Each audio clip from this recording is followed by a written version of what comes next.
In the Mix is presented by Beach and Shrimp. Visit us today at the Micronesia Mall in the Theater Wing and in Tumon across PIC. Howdy everybody, I'm Sabrina Matinani. Welcome to another episode of In the Mix. It was a couple of years ago, I was on vacation and I followed my nephew to his Filipino martial arts class. I had no idea what that was, but I was definitely interested. I was totally mind blown because they were using these sticks to train. So when I saw a post on Facebook about FMA being offered here on Guam, I called up the instructor and there I was, ready to go.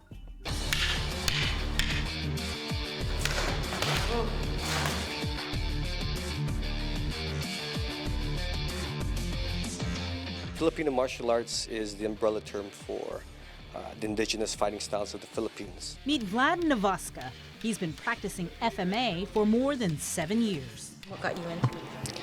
Funny story is I made this joke with my friends back in college. Hey man, I'm gonna disappear for a couple years and train Filipino martial arts in the Philippines and come back as a warrior. Right? That was a joke. The real reason why I found Filipino martial arts was during that time I was going through a lot of doubts, more than the doubt part. There was a big event in my life that affected me, and I needed something to pull me back together, something more positive. And this just happened to be Filipino martial arts. And he's been training ever since.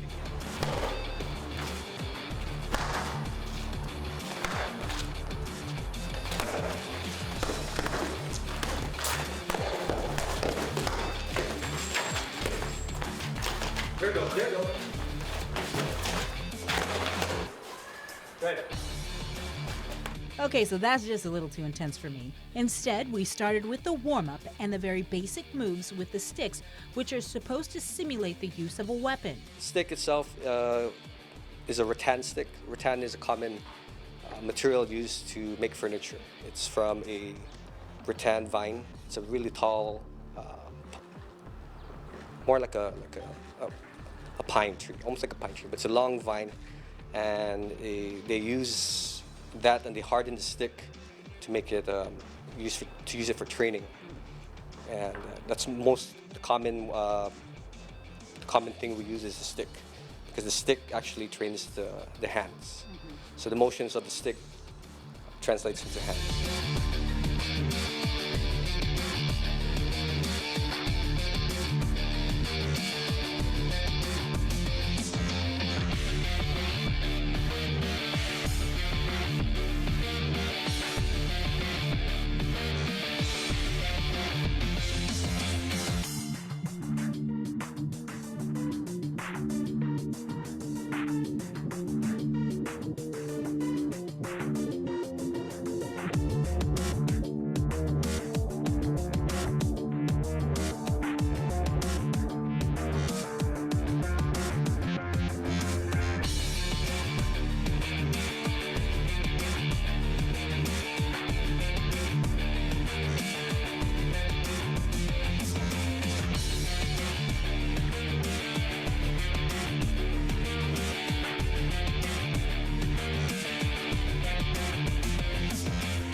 According to Vlad, there's a major difference between FMA and traditional martial arts.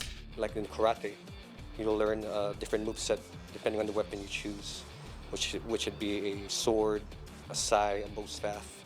With Filipino martial arts is the complete opposite. You start with a weapon, like a stick first, and you learn the basic motions of the stick, and eventually translates into empty-handed applications, which includes punching, kicking, grappling, pretty much. The Filipino martial arts has been around for centuries. The three most common names are Eskrima, Arnis, or Kali. Dennis Poley has been training in FMA for at least 40 years and has quite an impressive arsenal. I started in Muay Thai, JKD, some other arts when I was younger, but I just gravitated towards the Filipino martial arts. I like the movement, very similar to moving offline, a lot in common with Aikido. This is a replica of what's called a kris, and this was used by in southern Philippines by the Moro tribesmen, who, by the way, never been conquered their entire history. and this was one of their primary weapons of choice. This is an everyday go out to the field working bolo. Like a machete? Similar. Weight's a little different. If you've ever felt a machete, you can see it's just a little bit different in the way it handles and the swing. It's a little thinner too. It's pretty.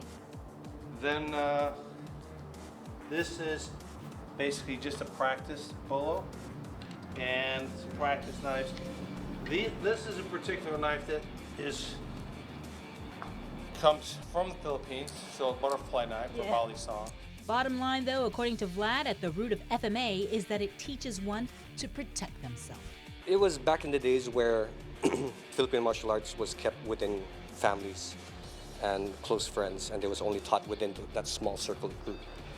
It's more or less somewhat applicable today. Not many people want to say that they know about Filipino martial arts, or they teach, or they learn Filipino martial arts, because it's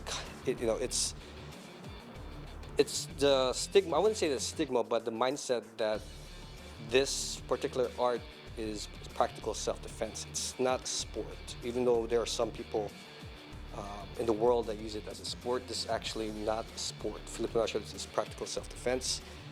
Throughout its history, it protected the Philippines, and people use it to fight off invaders and people who occupied the lands. To find out more about FMA and classes that are being offered, check them out on Candanilla Eskrima Guam on Facebook. And if you do, make sure to tell them In the Mix sent you. Stay tuned. In the Mix rolls on after the break.